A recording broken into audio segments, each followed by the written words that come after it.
பத்திரிகையாளர் திரு சிவப்பிரியன் அவர்கள் ஆகியோரிடமும் நாம் கலந்துரையாட இருக்கிறோம். அதற்கு முன்னதாக கோவையில் தற்போது பிரதமர் நரேந்திர மோடியினுடைய இந்த ரோட் ஷோவுக்காக செய்யப்பட்டிருக்கக்கூடிய பாதுகாப்பு ஏற்பாடுகள் என்னென்ன என்கிற விவரங்களை கேட்டறியலாம்.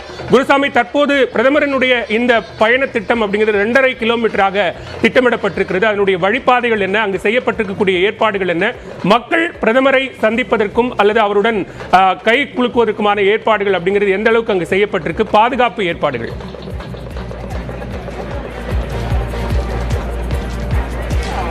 பாலா, மக்கள் தரிசன யாத்திரை நிகழ்வில் பங்கேற்பதற்காக பிரதமர் நரேந்திர மோடி தற்போது கோவை வந்தடைந்திருக்கிறார். சற்று முன் கோவை விமான நிலையத்தில் அவர் வந்திருக்கக்கூடிய தனி விமானமானது தற்பொழுது தரையிறங்கியிருக்கிறது. இன்னும் சற்று நேரத்தில் விமான நிலையத்தில் இருந்து வெளியில் வரக்கூடிய பிரதமர் அங்கிருந்து சாலை மார்க்கமாக இந்த பேரணி மக்கள் தரிசன யாத்திரை எனப்படக்கூடிய ரோட் ஷோ துவங்கக்கூடிய இடத்திற்கு வர இருக்கிறார். தற்பொழுது விமான நிலையத்திற்கு வந்திருக்கக்கூடிய பிரதமர் மோடி இன்னும் சற்று நேரத்தில் இந்த நிகழ்ச்சி துவங்கக்கூடிய இடத்திற்கு வருகிறார். இதற்காக அவினாசி சாலை முழுவதும் தற்பொழுது போக்குவரத்து நிறுத்தப்பட்டு பிரதமரது வாகனம் எளிதாக நிகழ்ச்சி துவங்கக்கூடிய இடத்திற்கு வருவதற்கான ஏற்பாடுகள் அனைத்துமே தயார் நிலையில் வைக்கப்பட்டிருக்கிறது. இதனிடையே இந்த நிகழ்ச்சிக்காக கோவை மாநகரில் மட்டும் 5000க்கும் மேற்பட்ட போலீசார் பாதுகாப்பு பணியில் ஈடுபடுத்தப்பட்டிருக்கிறார்கள்.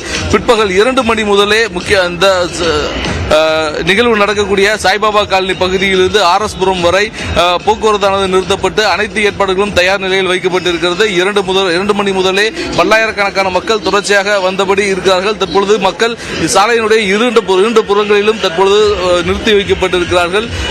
பிரதமர் வரக்கூடிய வழித்தடம் 2.5 கிலோமீட்டர் தூரம் என்றாலும் அதை கடப்பதற்கு 1 மணி நேரம் அதை கடக்கும் வகையில் திட்டமிடப்பட்டிருக்கிறது.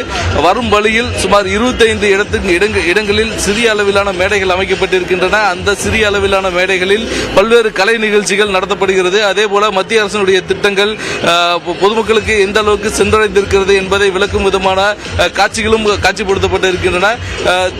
பிரதமரை வரவேற்பதற்காக கோவை, திருப்பூர், ஈரோடு, நீலகிரி, பொள்ளாச்சி உட்பட பல்வேறு சுற்றி இருக்கக்கூடிய மேற்கு மாவட்டங்களில் இருக்கக்கூடிய மக்களவை தொகுதிகளிலிருந்து பல்லாயிரக்கணக்கான பொதுமக்கள் தற்பொழுது திரண்டிருக்கிறார்கள். சரியாக இந்த மக்கள் தரிசன யாத்திரை எனப்படக்கூடிய ரோட் ஷோ நிகழ்ச்சியானது சரியாக 5:45 மணிக்கு துவங்குகிறது.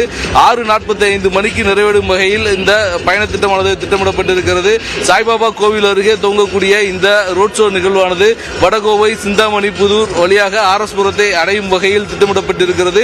வழி நெடுகிலும் ஏராளமான பாரதிய ஜனதா கட்சியைச் சேர்ந்த தொண்டர்களும் பொதுமக்களும் பிரதமரை வரவேற்பதற்காக சாலையினுடைய இரு ஓரங்களில் நின்று கொண்டிருக்கிறார்கள். பிரதமர் வரும் வழியில் ஒரு சில இடங்களில் வாகனங்களை நிறுத்தி இறங்கி நடந்து வருவதற்கான வாய்ப்புகள் இருப்பதாகவும் கூறப்படுகிறது. அப்படி நடந்து வரும் பொழுது பொதுமக்களை நேரடியாக சந்தித்து அவர்களுடன் கைகுலுக்கி அவர்களுடன் பேசுவதற்கான வாய்ப்புகளும் ஏற்படுத்தப்பட்டிருக்கிறது. குறிப்பாக குழந்தைகள் மற்றும் பெண்கள் ஆகியோரை பிரதமர் சந்தித்து பேசுவார் எனவும் கூறப்படுகிறது. இதற்கான ஏற்பாடுகள் அனைத்துமே தயார் நிலையில் வைக்கப்பட்டிருக்கிறது.